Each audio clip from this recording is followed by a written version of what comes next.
Tonight, at SoFi Stadium in Los Angeles, California, a football match is going to kick off that should not, by any reasonable measure, be happening at all. Iran versus New Zealand.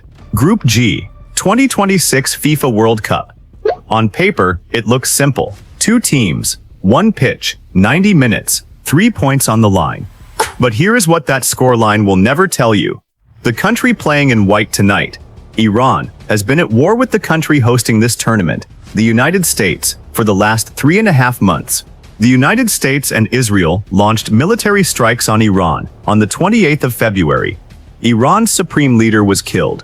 More than 1,200 people lost their lives. Missiles were fired. Bases were struck. The Strait of Hormuz was blockaded. And now, while the ink on a ceasefire framework is barely dry, a deal announced just yesterday, not yet officially signed, scheduled to be formalized this Friday in Switzerland. Iran's national football team is boarding a bus in Manhattan Beach, Los Angeles, heading to a stadium in the same country that went to war with them. No World Cup in history has ever staged a match between two nations actively at war with each other. Not in 1982, not in 2002, not ever. Until tonight. This is what football looks like when geopolitics refuses to stay outside the stadium. And what happened between February 28th and tonight, the full story of how this match came to exist, is one of the most extraordinary sequences of events in the history of this sport. Let's go through all of it. Section 1. How it almost didn't happen. When the United States and Israel launched their military operation against Iran on February 28, 2026, the 2026 FIFA World Cup was 3.5 months away. Iran had already qualified. They were drawn into Group G alongside Belgium, Egypt, and New Zealand. All three of their group stage matches were scheduled on American soil. Los Angeles on June 15th, Los Angeles again on June 21st, Seattle on June 26th. Within 72 hours of the strikes, Iran's sports minister Ahmad Danyamali went on state television and said something that left no room for interpretation. Considering that this corrupt regime has assassinated our leader, under no circumstances can we participate in the World Cup, he added. Our children are not safe. Fundamentally, such conditions for participation do not exist. That was March 11th, 13 weeks before the tournament began. The Iranian Football Federation president Mehdi Taj went further. He said Iran would not travel to America under any circumstances. He demanded FIFA move all three of Iran's group matches to co-host Mexico. He cited Trump's own words. The U.S. president had said it would not be appropriate for Iran to come for their own life and safety.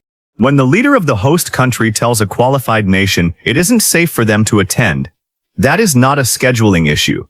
That is a political emergency at the center of the world's biggest sporting event. FIFA's response, delivered through Gianni Infantino, was that the tournament would proceed as scheduled. He did not address Iran's security concerns directly. He did not offer a formal relocation. He did not engage with the words of a U.S. president who had effectively told a World Cup participant to stay home. He said the tournament would go ahead as planned. FIFA had made its position clear. The show would go on, whether the circumstances around it made sense or not. And here is where the story gets truly complicated. Because while FIFA held the line, the world kept moving. Diplomatic negotiations between the U.S. and Iran accelerated through May. A ceasefire framework was announced on Sunday, June 14th, the day before Iran's opening match. The official signing is set for Friday in Switzerland. The war that made Iran's participation unthinkable in March has, at least on paper, paused. But paused is not the same as over. And the ceasefire being announced 24 hours before kickoff does not erase 3.5 months of uncertainty, protests, fear, and a political situation that no football governing body has ever had to navigate before. Section 2. Los Angeles is not one city tonight. To understand what tonight's match means, you have to understand where it is being played. Los Angeles has the largest Iranian diaspora community outside of Iran itself.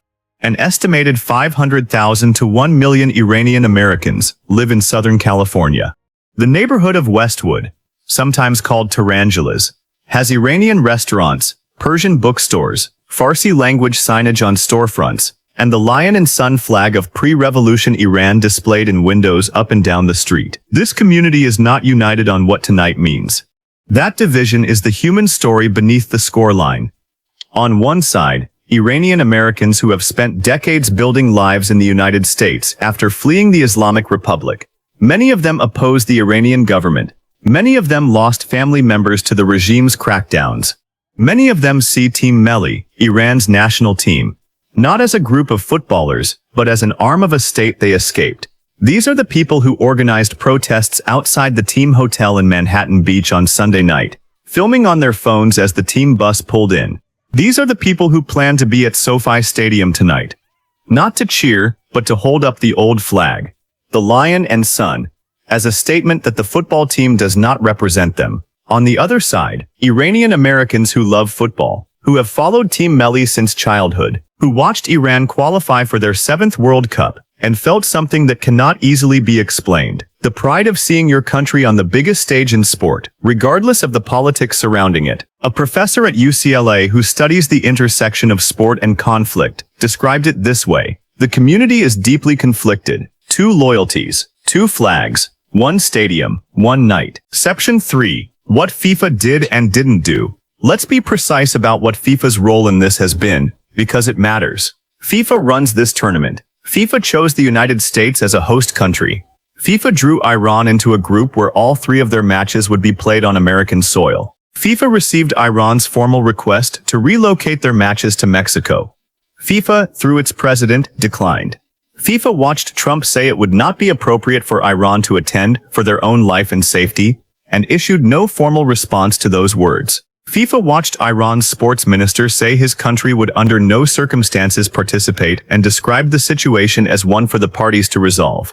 FIFA watched a war unfold in real time, watched a qualified nation spend 3.5 months unable to confirm whether it would attend a tournament FIFA was organizing, and continued to say the event would proceed as scheduled. Now, to be fair, FIFA does not control geopolitics. It cannot end wars. It cannot override the immigration policies of sovereign host nations. These are genuine constraints, and dismissing them entirely is not honest analysis.